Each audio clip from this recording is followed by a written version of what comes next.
about our school district, and teachers and students even talk about, I'm in the pit, but they know that they can get over the wall and get to the other side. And there's some techniques that we use to do this in our schools. Our school district, if you know, was recently named an exemplary school district. It was only one of 20 school districts out of 146 in Tennessee that was named an exemplary school district. Before we go into this is like student growth. This is not student achievement. And the colors mean everything. Green is normal, expected school student growth, academic growth. And blue is more than a year of academic growth in a year's amount of time.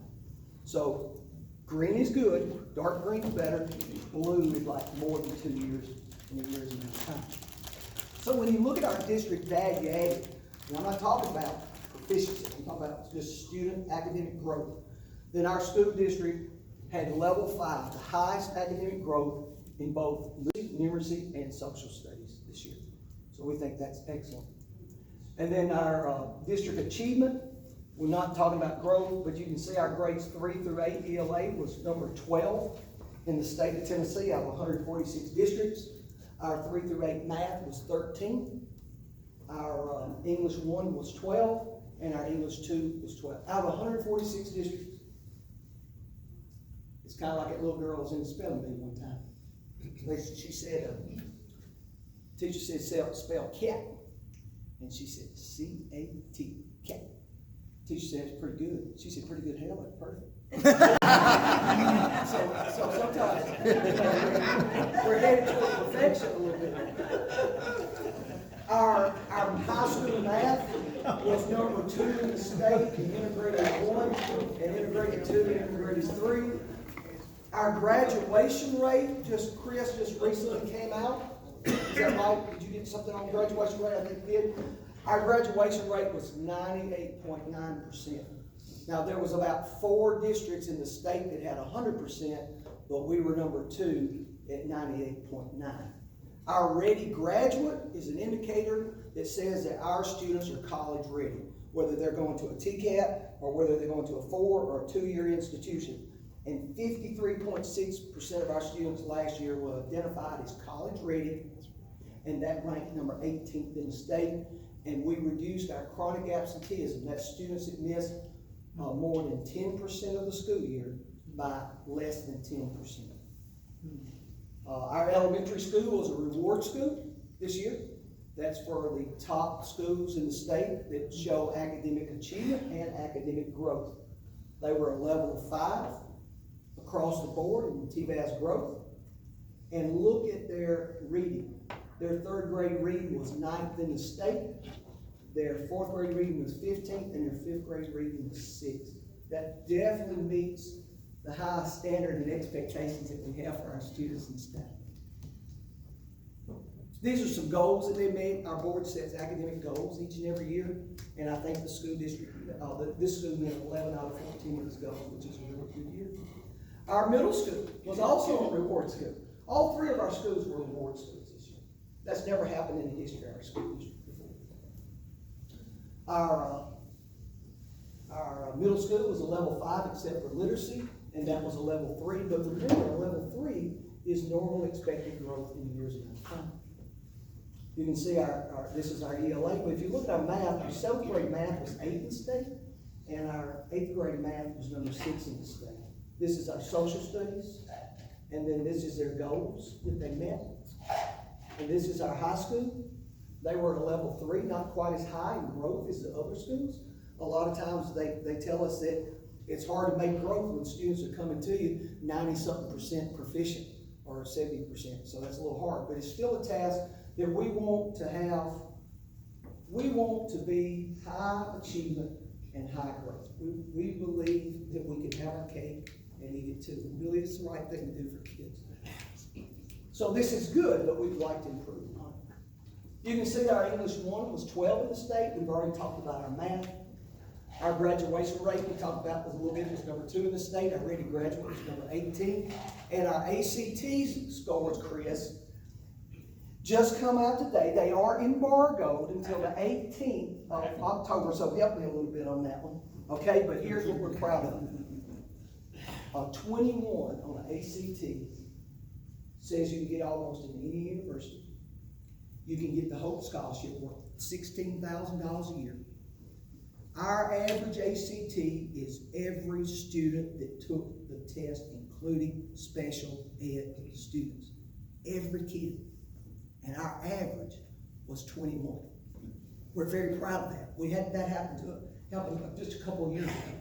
But we're doing some good things. We don't know where that ranks in the state because the state won't release their results until mid-October. These are the high school goals. You about ready? All right, hold on. Let me just give you, like you said, I am very passionate about this. Let me tell you something. You can go on the internet and check this out. Is that Trousdale County Schools, you go to niche or greatschools.com, and they factor all these things in. You know, school health, school safety, academic growth, academic achievement, and somebody, not me, not the state, but consumers ranked Trousdale County Schools out of 146 districts, of 146 school districts, the 13th best school district in Tennessee. We've been as high as 9 before. So, if I had a little time, and we'll do it some other time, is I'll talk about funding. But the deal is, when you look at how we're funding and the results that we're getting for students, Trousdale County is getting a lot of bang for the buck. And there's a lot of good people doing a lot of good things in our district. And if we can ever help you, let us know. If you got any questions, I think Mary's, yes, ma'am. I got one question. I've heard that more guys get scholarships for basketball than they do for football in Trousdale County. So why is Trousdale County so football crazy instead of basketball crazy? I don't know. Cheese, can you help me with that one? Tradition. Is that true? I don't know. We've got more kids playing college baseball than we have college football. You might be the only football player. We've got like 4 guys playing college baseball. We've got 3 or 4 kids in college bands. Yes, that's true. And But the main thing for us is being sure that every student leaves our school academically prepared to do whatever field of endeavor. And actually, more students are getting a whole lot more money academically than they are playing for baseball or football. A lot of times that's Overlooked. you know, they just give them a little money to play, and then they have to pick up the rest or take it out in loans. But it's the academic piece that's the financial piece for parents, and they need to hear that. Matter of fact, I used to tell my football players this. They said, well, where are you going to be when you grow up? They said, I'm going to play in the NFL. This is a fact. This is a statistic. You've got a better chance of getting struck by lightning than you do playing in the NFL. So you need to be sure that you're preparing yourself academically. Thank you. Good job.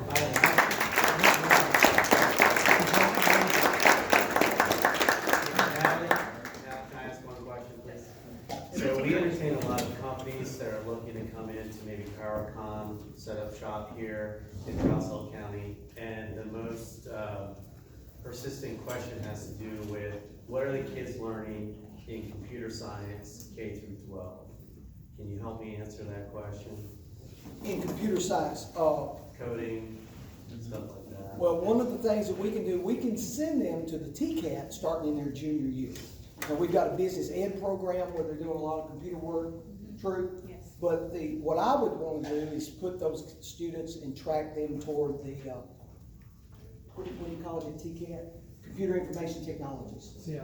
Yeah, CIT class. And they can take that at no charge. Their dual enrollment grant pays for that. So at no charge, they can do that. And your comment about students and athletes, that's why the NCAA calls it student athlete, not athlete student. Right, right. Thank you. Thank you very much. Appreciate it. Good presentation. So we have Just a draw really, my ticket. yes. Yeah, your ticket. We have a really unique door prize today. Southern Comfort Creations, Robin Silovich has, this is going to be what your door prize is. Okay, this is coupon, but she does custom tumblers.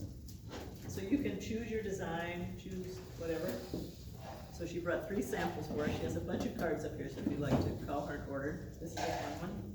But I really think this is like the winner today. So this is a yellow jacket mug, Trousdale County on this side, and she's put the person who purchased it, their name on it. So we're gonna draw for one of these, or whatever, you get to pick your prize, basically, and your pattern, and it's good to go. They're really nice. Okay, so, this is your door prize. Who's gonna draw? Well, look, this draw. I don't have tickets on Okay. So our winner, the last three digits are 449. That'd be me.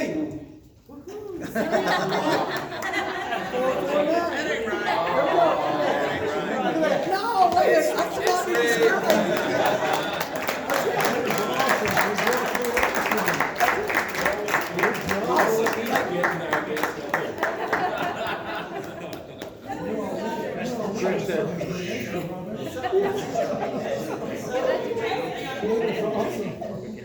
So the Southern, what's it say, Comfort Creations, yes. It's a home-based business, it's Robin Silovich.